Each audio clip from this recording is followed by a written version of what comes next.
when you get my age, you're gonna look back and realize that it wasn't the skills that you had that got you to where you want to go. It were the deficiencies that you had that kept you from where you could go further. You know what I mean? We're judged more by what we don't possess than what we do possess.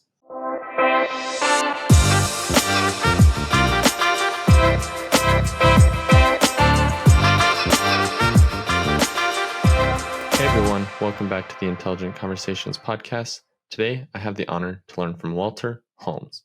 Walter is the founder of The Village, which is a collaborative student/community development initiative to address the whole person needs of local students. Walter has served in the U.S. Air Force, developed a stock market game that is still used today by many educators, and has been leading the charge for educational reform for many decades. He wants to use different metrics that encourage student growth rather than student results. This conversation that I had with Walter was fascinating, to say the least. It was also eye-opening. He shared many things that he thinks and problems that the education system has and how we can better serve students. I don't want to spoil any of the rest of the show, but without further ado, let's welcome Walter Holmes to the show. I even read up on you, and you have quite a remarkable career. You've done Air Force, you've done finance, Wall Street, all that fun stuff. And then you've also done now what you're doing currently, the education and trying to bring about change there. And I find that pretty cool. How do you even, like, those three subjects just seem to not correlate at all, like at first glance? How did you get started there? Well, it's an interesting kind of events. In the late 1980s, it kind of shows at my age, I had a business that I lost that I shouldn't have lost. You know, I mean, I made mistakes, and I guess I needed some sort of recovery, something to do. So I had an interest in economics and finance.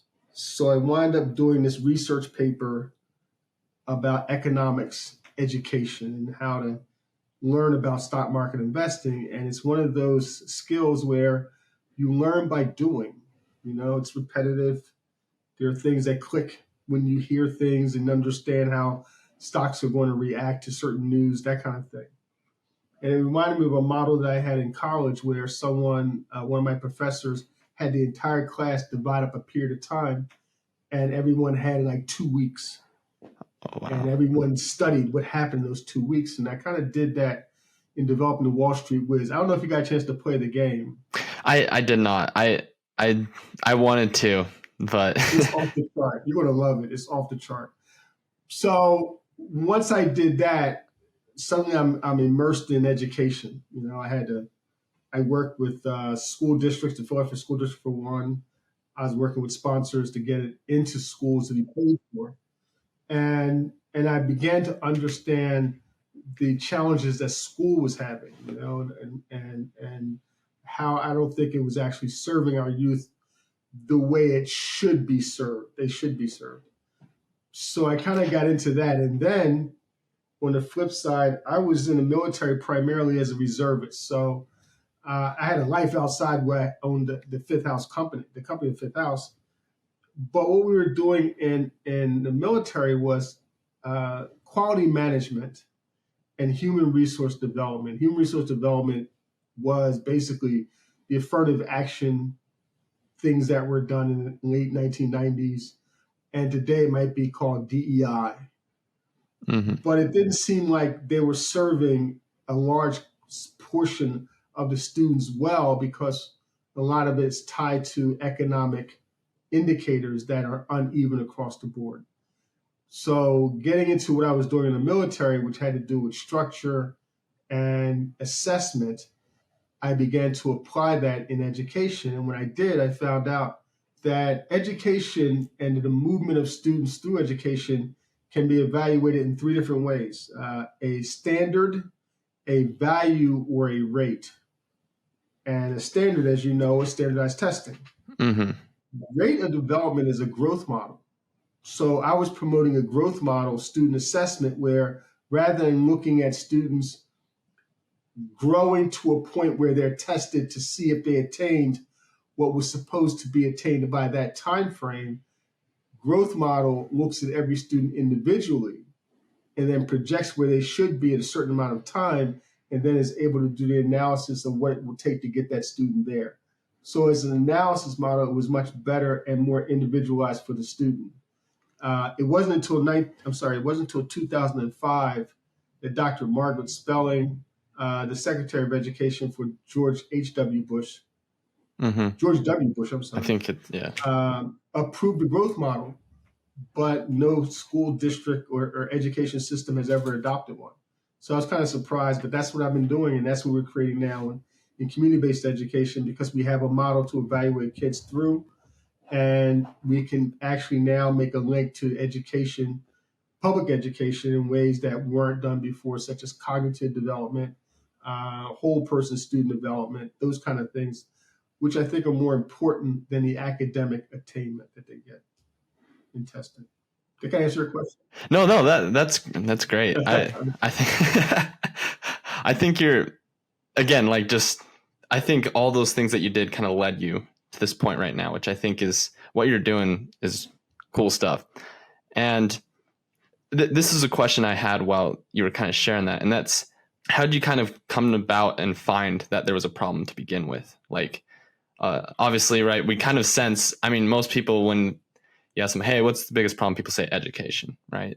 How did you kind of pinpoint maybe the problem to begin with?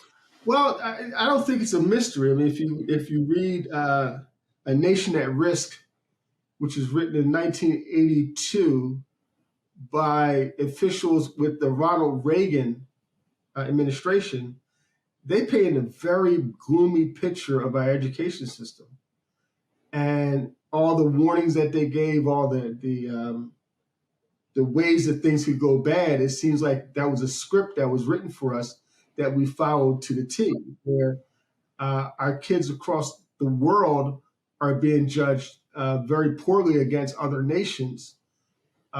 We created a lot of bad habits, such as I remember reading in the early 2000s that although our kids were doing poorly in standardized testing across the world in industrialized nations, we were requiring our students to learn 400 to 700% more content, which means that the value of what we were teaching them wasn't there. We were just giving them this additional burden. Mm-hmm. So there's a lot of areas that we could begin to look at for how we could address education, which is in my book, actually, called Lead from the Middle, Lead from Behind, which chronicles my time in the Air Force and how it matches to education and what I'm doing now. That's cool. So here's a question I just kind of have.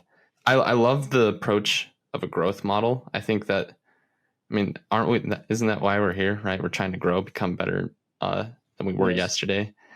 And my thought is, because you said standard is one of them, one of the things I just kind of want to put out there is, isn't standards the easiest metric to kind of quantify and say, like, okay, like, this person knows this, here's like kind of the standard? Okay, first of all, let's look at the structure of education. The grade system, which was introduced in the mid 1800s, just a long time ago, was basically established so that there could be some sort of judgment as a child being 10 years old should know this amount of information by then. But as you begin to go through modern age to today, that's no longer a floor. It now becomes a ceiling, where you're going through grades progressively along with your peers. You're being taught what's appropriate for that particular grade.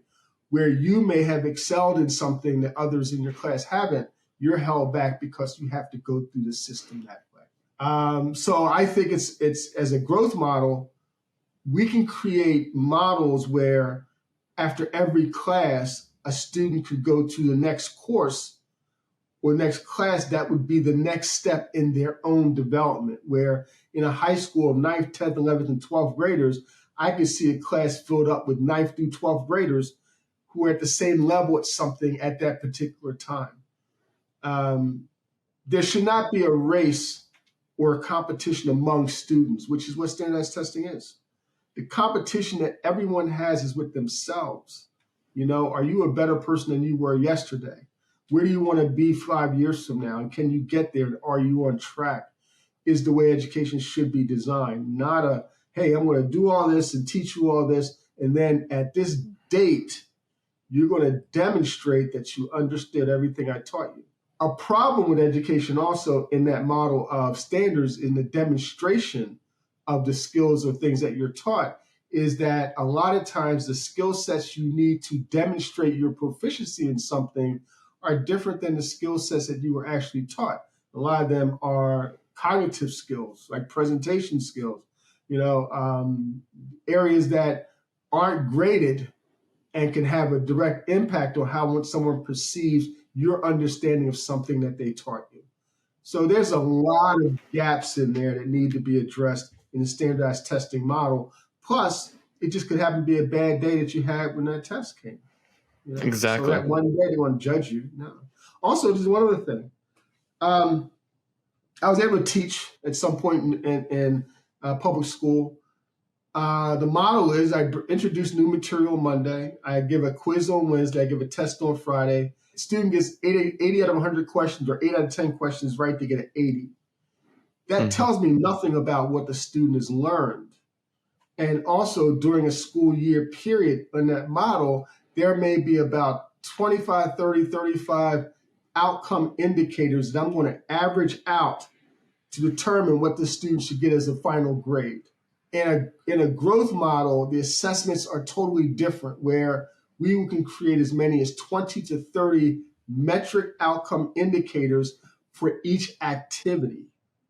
So rather than having 30 or 40 at the end of a school year, we may have 4,000 metric indicators so that teachers can look at evaluations on a board and say, that's Mary, that's Johnny, that's Phil, because it's measuring the child, not the grade of academic achievement, So I follow that. I think that's a great idea. By the way, when I was reading your the information you sent me, the thing I thought was cool is, I mean, you gave like an example. It's like, all right, what's collaboration? Like how well did they work? Like their teamwork, presentation skills, all these skills essentially that are quite frankly useful in the workplace. Proficient, or like, are they doing? And you can kind of look at that and say, okay, that person is doing that, and it's more you're more rating skills. Am I kind of understanding that correctly? Like you're rating skills rather than just, hey, do you know some information? When you get my age, you're gonna look back and realize that it wasn't the skills that you had that got you to where you want to go. It were the deficiencies that you had that kept you from where you could go further. You know what I mean? We're judged more by what we don't possess than what we do possess. And I find that if we're able to create an understanding of who we are and have the ability to demonstrate that through whatever model we're being asked to demonstrate that in, we call upon the cognitive skills much more often, than the reasoning skills, the presentation skills, the fact of being comfortable with yourself when you're presenting to people. Those are the things that will get you going further. Howard Gardner talked about nine, I think it's up to 9 skills sets of individuals, which has to do with the character development, with certain types of cognitive abilities that can be utilized to take you to XYZ, wherever you want to go in your life. They have to have a value in our system, where we value someone's ability to speak in certain avenues, such as in religion, being a minister, or in social media, or in acting. Those are the skill sets that take EQ skills, empathy, self-awareness, self-determination, self-regulation. We also added reasoning skills, inductive and deductive reasoning. I think that those skills will take you a lot further than a lot of the academic skills that students are required to know. So it just seems like from my experiences, those are the things that make people successful, less knowing content and facts. I agree. And not to mention those quote unquote, I don't want to say, like, facts build upon each other and evolve over time.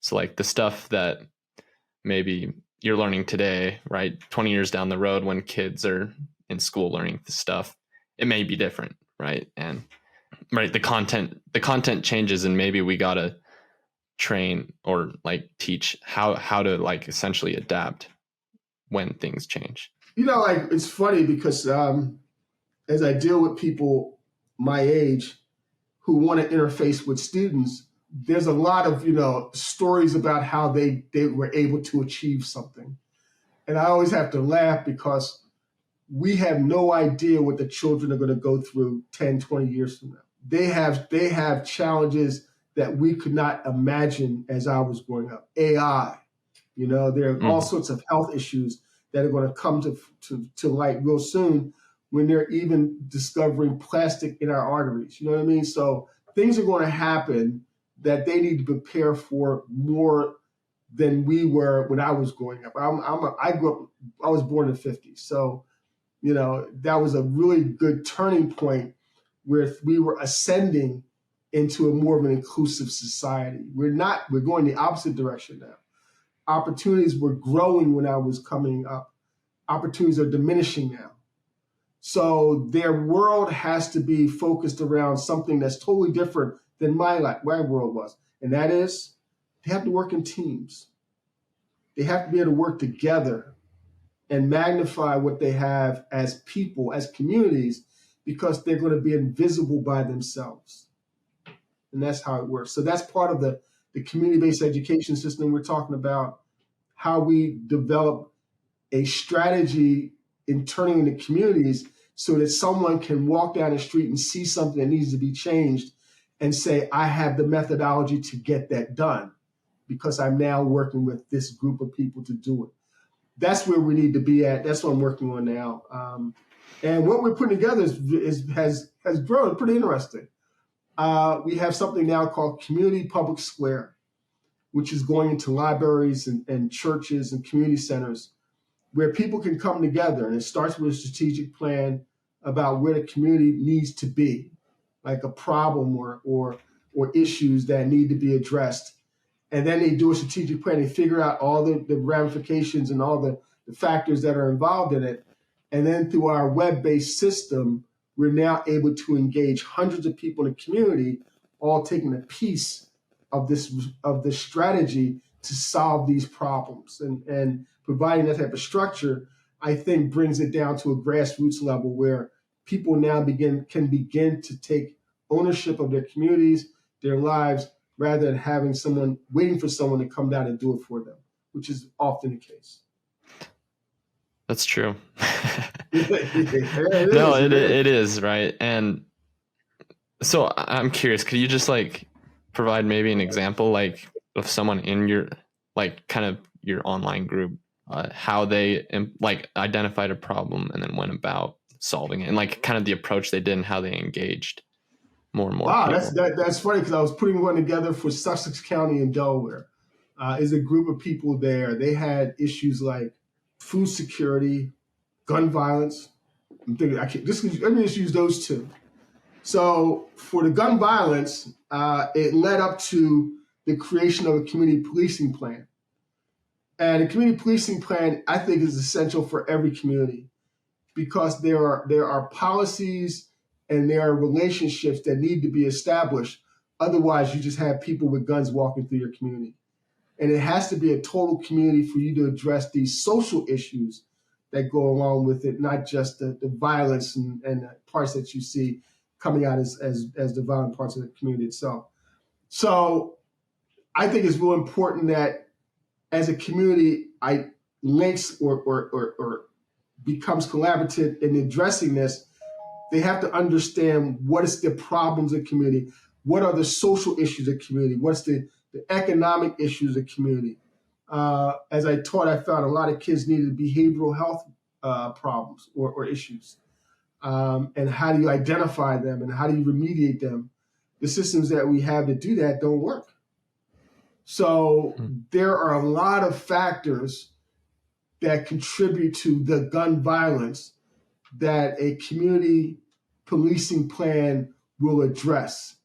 And as I wrote it out, and now it's online, I think it's probably about 30 to 40 different individual projects. They all just come together like a puzzle. And suddenly when you have those things remediated and executed, you now have a community policing plan in place. That's how it kind of works. That's cool. So it's like multiple people coming together on like almost an online public square. Exactly. Well, the problem was I would work in work in communities, and there's an issue. So the community will meet someplace, a church hall or something like that. You got 100 people in the place. Everybody's worked up to a fever pitch. Ideas are flying all over the place. And then it ends. Everybody walks out and goes home. So you just wasted energy. You wasted a whole lot of energy. What we do is come in and do that same strategic planning process. We facilitate it. Once it's executed as a plan in terms of strategic plan of the meeting, in about a week, everyone that was at the meeting who wanted to be a participant has left their name and phone number and email address.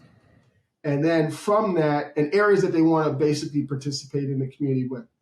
And then about a week later, they're all given emails that show what they can log into the system, and then it gives them a guideline on how they can then execute the project they're now leading or a part of.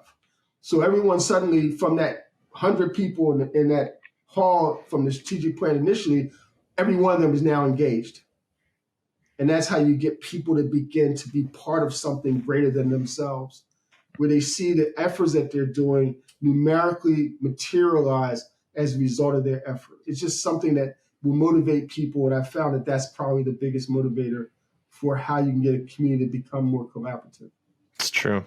I mean, that idea itself, it's that people just want to see essentially their efforts kind of realized almost like to completion. Well, let me throw a second real quick then. And this for you just so you can understand it a little bit better going forward. There's a concept called systemics. It's a whole science. It has to do with how organizations and people work collaboratively. And when you talk about professional development and lifelong learning, you have to include the concept of systemics as a way to understand how people work together in holistic environments. So if you get a chance, just kind of read the topic and you'll kind of understand where this is kind of going.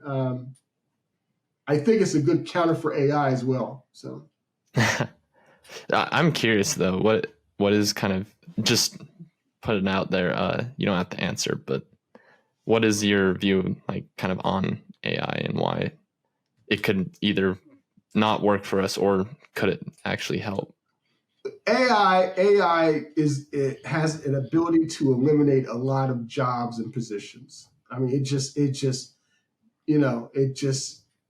basically superhuman skills in certain areas that are now filled by humans. You can have one AI versus 100 people in a room and get the same results, if you know what I mean. Yeah, I know. Except there's a component of the 100 people in a room managed well that AI can never meet. And there's a certain level of creativity. There's a certain immediacy of the moment that I don't think AI can compete with people. We just need to begin to accentuate the value of people themselves, where it's kind of hard to explain this part.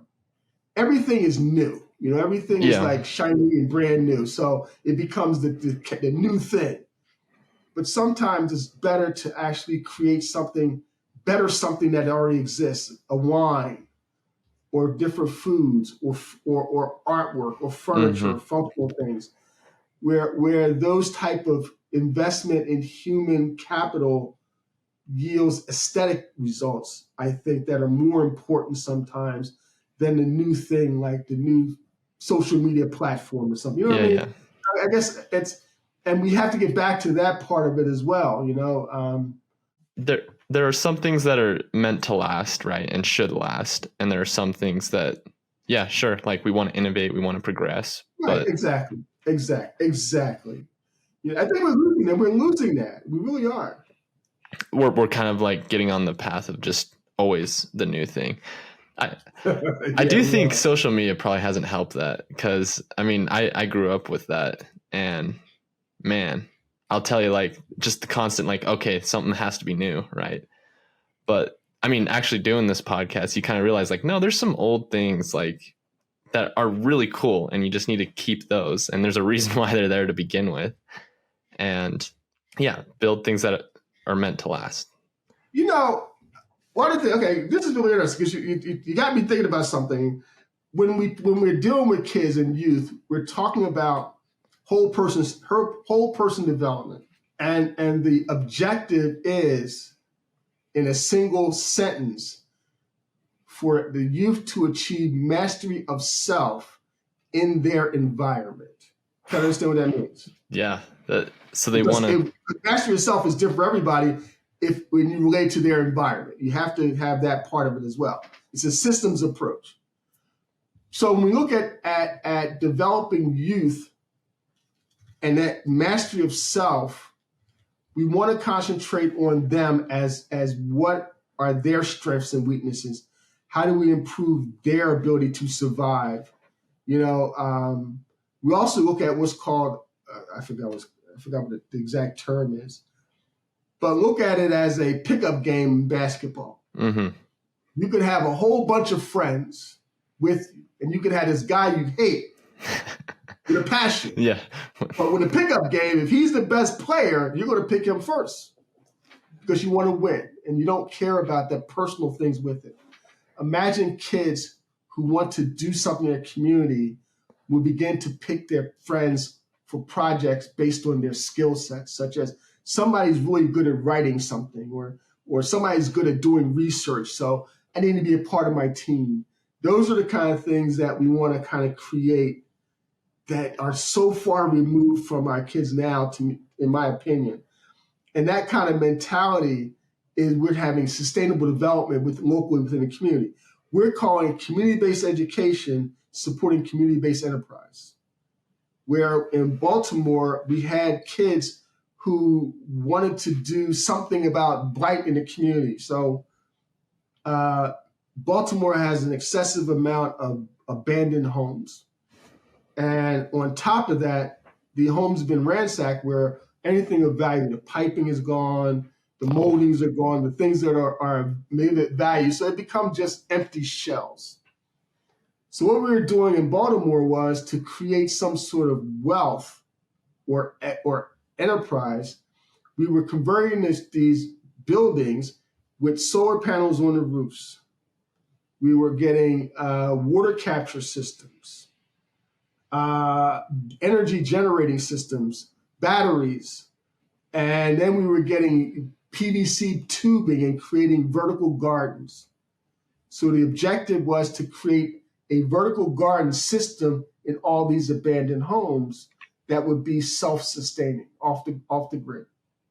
We had Johns Hopkins University, Bloomberg School of Engineering and Health, Johns Hopkins Engineers Without Borders. We had the Justice Group, an architectural firm, and we were able to create what's called scripts that allow us to perceive what the step-by-step mechanics of that would look like. And then those who are participating go through the steps. And we had documents that may start out with 5 pages. In about 3 months, we're now 55 pages long. Oh, wow. And what they were doing were they would create all the things necessary to make that a shovel-ready project. The next step would get funding to do it. So that's kind of like how we were looking at community-based education supporting community-based enterprise, creating opportunities. And there are hundreds of different opportunities like that in most communities. I like this approach because it moves people towards action, and it's like rather than I mean, planning has its place. I will say that, but action ultimately, that's what makes it reality. And with that approach, especially with if we're talking with our youth, they right. One of the phrases I heard that just totally makes sense to me. It's like we have a generation where they have the most information you could ever want, but they're like ill-equipped to act, and they have like no confidence in themselves. And I'm like, that right there, like I understand that. And sorry, go ahead. You know, what I was going to say was one of this is a conversation I have with friends all the time. I grew up in the civil rights movement, and how it was able to move a consciousness of the country in a different direction through a very sophisticated, coordinated acts of people across the country to do things that, like non-violent resistance, or those things that are seen to be unconceivable today. They didn't have the sophisticated communication devices that we have today. They were using phones, and there was not much more than that. So the sophistication, as we were talking about earlier, the new is not necessarily the best. And how everything that's happening since the social media is just made to isolate us more. So yeah, there's a disconnect in our capabilities versus how we're utilizing them, where we should be further along than we are in areas. That's how I see it. So would you say we kind of need to move more? I mean, you kind of even mentioned this earlier. Like we need to move towards more like teamwork and collaboration rather than like kind of isolation and like individual performance, which is kind of how schools are right now. I'm saying it's the only way that the youth will survive. And there's going to be a lot of changes in the next 10, 20, 30 years that I don't think our youth are prepared to deal with. If you get a chance to read A Nation at Risk, all those ills that the document stated we need to avoid, we did every one of them. We did every one of them. And we're in the wrong direction. And I talk to kids from around the world in different things that I do, and I just find that our kids here are just not equipped to even understand what's going on in the world, So in a sense, they are much further along than the adults here, but they're not as far as a lot of the youth I see in other parts of the world. Gotcha. So they're okay.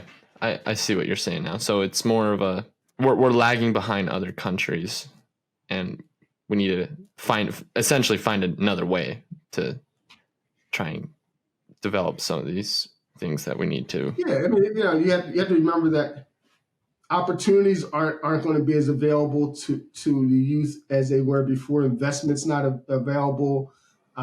If you start a company, and there are forces in the market now that will work against you. There's a lot of things, a lot of challenges that the youth have in their life going forward that didn't exist 20, 30, 40 years ago. And we just kind of need to understand what kind of impact that's going to have on their ability to survive and thrive. So that's all. And that's the key part right there, thrive. Right? We want to thrive, not only just survive, but thrive as well. Well, Walter, thank you for coming on and sharing your knowledge and wisdom with us. If people want to get involved with this program that you're doing, or just any way, find you, reach out to you, whatever it may be, what's the best way that they can do that, and how can they get involved? You can call contact at villageportal.org. So you make sure about that. The contact at villageportal.org will get me, or you can go to www.villageportal.org, and you can just push contact, and it will get an email to me immediately. So there are ways that you can find out about the programs that we're doing. If you have an interest in doing something in your community, at a library or community center or a church, I would encourage you to give us a call, and we can set you up because it's virtual. It's all online. It's a web-based system, and help you organize your community as well. So again, it's www.villageportal.org, and in that you'll see contact us, and just click there and you can get a hold of me. Awesome. Well, thank you, Walter, for coming on again. And Josh, thank you for having me. I this. really appreciate it. All right, everyone. As you can tell, that is Walter Holmes. He's a very intelligent person, has great things to share. I challenge you guys, if anything spoke to you, or if you're interested in getting involved, to reach out to Walter. He left some information there for you to do that. Stay tuned till next week. We have a great guest lined up for you guys. See you guys next week, and let's get after it. Hey everyone, if you liked this episode and would like to hear more, be sure to hit that subscribe or follow button. We release a new episode every Wednesday for you guys to listen to. Thank you guys so much for the support that you give. We could not have done this without you guys. If you would like to be a potential guest on the show, check out intelligentconvos.com and fill out the form there. Thank you guys again, and let's get after it.